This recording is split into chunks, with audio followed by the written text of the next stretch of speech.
Alright, so this is a video about my tech setup. So I needed to figure out what kind of tech setup I could have that would be super efficient and also portable while I'm traveling. When I was working out of my Portland office, I actually used 6 monitors, and for traveling I've come down to 4. I've been told that I have a very serious problem, and basically a monitor addiction, and that just is the case. So I still have them. I don't understand why people don't try to get more monitors. It makes a lot of sense to me. But I travel with this setup. My goals with this setup was that it be highly efficient, because part of the goal of traveling is to not be at my desk, but to be out and experiencing where I'm at and traveling. And then I wanted to stay hyper efficient, so I can be effective at my work when I am at my desk, so that basically I spend fewer hours at my desk and more hours out.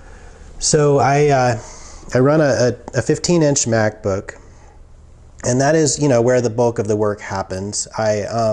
Anything I'm actually working on is on this MacBook, and then about half the day I'm in a call of some sort. I'm in a video Zoom meeting about half the work day, constantly in meetings. And so I keep that meeting up on this upper monitor, and I use this camera instead of the camera on the MacBook simply because it's a little bit higher resolution, and it also allows me to get a somewhat better angle. I don't really like the camera angle of the lower monitor.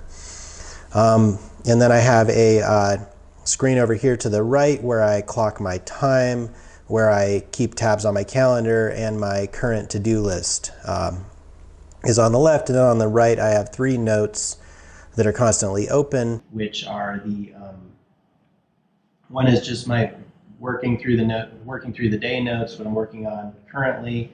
The other one is one where I keep notes on video stuff. I'm trying to learn more about producing videos, and so I keep notes about what's going on and basically how to do sort of a video journal. And then the last note is sort of a personal spiritual journal, where I log thoughts and notes and things like that as they come to me throughout the day. And so I actually have 6 things that I'm toggling between on this right side monitor. And then again, whatever project I'm actually working on, a spreadsheet or a document or whatever, is on this main monitor. Over here on the left I have my music controls and all my comms, so Slack and Skype and Google Hangouts and every other chat window, as well as Finder, where I can grab files quickly. And so to me, that's the bare minimum 4 screens. To be efficient without doing a lot of switching. I certainly run one monitor. I do it a lot, because I'm not in a situation where I can set up like this quite often. And it also takes me about a half an hour to set this up. So, I don't do it if I'm just at a place for the night. Or, and I do go out to coffee shops quite frequently, and then I just take the MacBook. And so I run off that quite a bit, but whenever I can, I get this setup going. I also have these 2, they're actually music lights. I tend to start my day pretty early, and a lot of the places we stay at, Airbnbs, things like that, are just kind of dim lights. So I have these 2. They're actually music stand lights. They actually have integrated batteries, so they will run for several hours without being plugged in at all. And so they also sort of double when we get into a place with poor lighting. I just use them as lights around as well. But they definitely help my focus. And I also sometimes have papers out on the desk and things like that I'm working with. And again, it's just I can't guarantee that there's going to be good lighting where I'm working. And I really did want a fully optimized portable workspace where I could really be just as effective as I would be in a permanent office setup. These monitors are Lacy brand, I believe. I don't remember actually. G-Chick. G-Chick portable monitors, and they work really well. They're all 1080p and very bright and great resolution. I'm really happy with them. And out the right side here, they run off, I have an HDMI here. Out the right side, of course, my MacBook only has USB-C ports. And then Off the left here, I have a dongle here with 2 more HDMI ports. And the MacBook Pro drives all 4 monitors just fine. You know, I'm not doing any gaming or anything, so for spreadsheets and whatnot, they are plenty fluid. I do have to carry a fan. Things do just get too hot, particularly with video editing or video conferencing.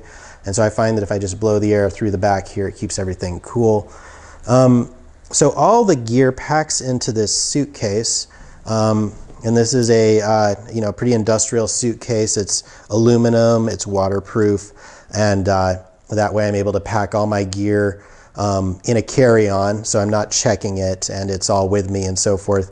The MacBook goes in my backpack, but everything else goes in this box, including all the camera gear, and so that's great. It's all with me, and then I check my suitcases that have my, everything else.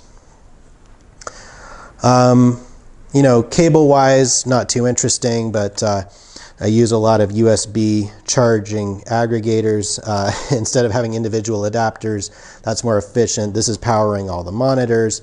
And I've got an extension cord I carry because, I always look for an Airbnb that has a nice big table, but the nice big table's never close to an outlet. In this case, it actually was a lot closer than it sometimes is. And so I have to run power to the desk usually.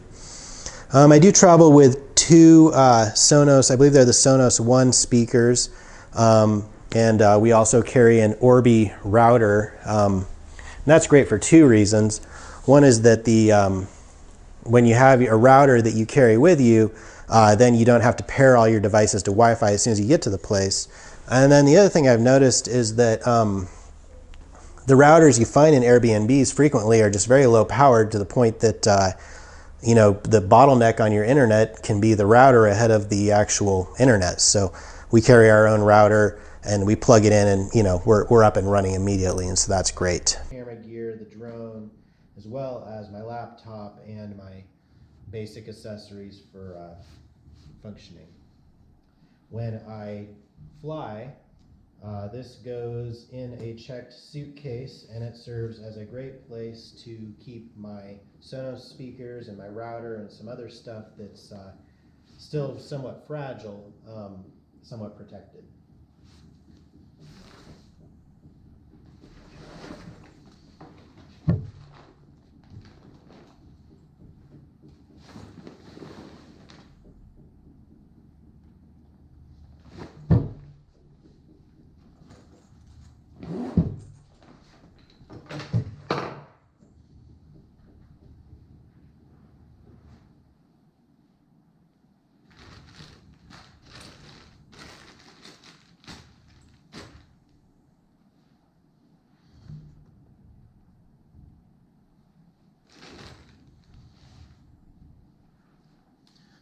So this, along with the speakers, these lights, the extension cords, the fan, will all go in a suitcase that will be checked.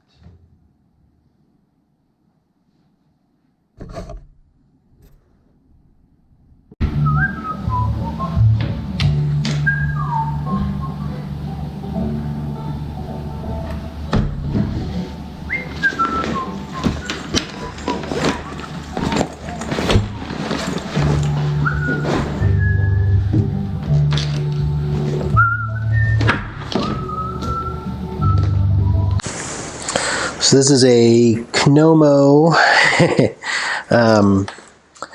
organizer, and it's where basically this goes in my everyday bag along with my laptop, and so this just has my emergency battery. There's usually more cables in here, earbuds, dongles, screen wipes, as well as credit cards, checkbooks, pens, things like that. Great little bag. This is a leather folder that I might have found at Goodwill, and I use it basically to carry paperwork, documents. So if I sign a contract, or otherwise, if I sign a contract or otherwise pick up paperwork along the way, along the road, it stays in here, and then whenever I'm in Portland, I transferred in and out of my file cabinet.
So I just use clothes to pad everything. And then I pack things like chargers and other stuff around the edges of these. My drone batteries have to go in my carry-on, so I pretty much pack all the camera gear in here. Hard drives. I don't usually have to open this up for airport security, but it did happen the last time. I also don't have a weight limit on my carry-on usually, although we have run into that out here in Mexico.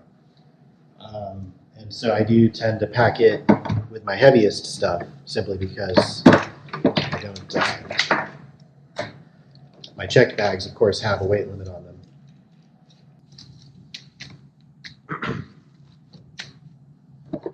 Conflicted on whether or not I want to pack my main camera today. Usually use the GoPro, which is filming right now, to film on a travel day, and that's probably what I'll do. This guy, while very compact, my carry-on bag just gets so full. It seems to be the one thing that I can't stuff in there, and it is kind of fragile, and I'm jamming that bag under the airplane seat and stuff. And I don't usually get opportunities that I would really want this for, situations where my phone or the GoPro won't work, but when they do happen, I do really miss this thing. This is my alpaca sweater, which is very comfy around the house, and a very soft bed. Very soft bed for my camera gear. This is my drone, which I have not been using nearly as much as I would like to. Just never quite have found the right opportunities to, and also I'm not very good with it yet, and I'm really worried about breaking it. The DSLR, or not DSLR, this is a mirrorless camera. And the nice lens. So this has a small sort of pancakey lens for point and shoot, and then I can snap this on it when I want to get serious. So it takes me about 2 hours to pack or unpack when we're at a given location. Yeah, it's not too bad. And 2 hours is not just the office. That's everything. That's my toiletries and bedside stuff and all my clothes and everything. So it's a total of 4 hours from suitcase to suitcase, basically, of packing time, getting in and out of the house. which is fully acceptable to me, especially when we're not changing places so often. We've had a few uh, trips now where we've traded houses, as much as once a week, and that definitely gets a little old. But if we're staying somewhere more than 10 days or so, it's no problem at all.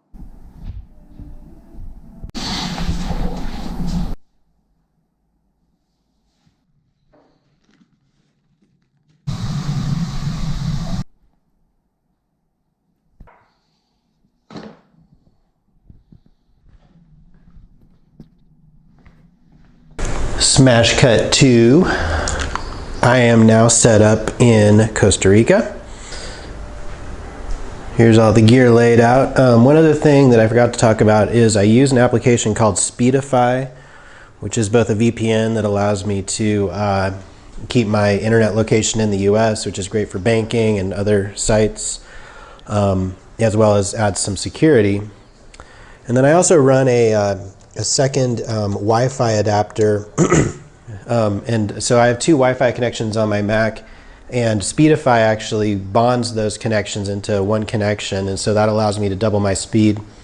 There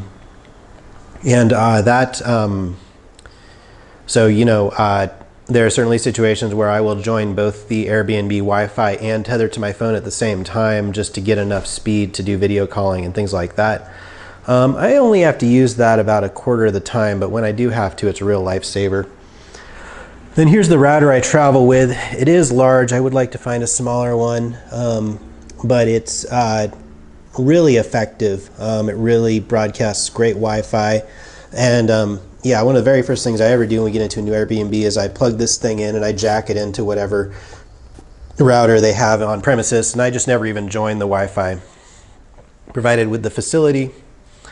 I just plug that thing in, and then our devices are all connected up, and that's nice because then usually within 10 minutes of being in the door, we've got music going and get the atmosphere tuned up, and the place starts feeling like home right away.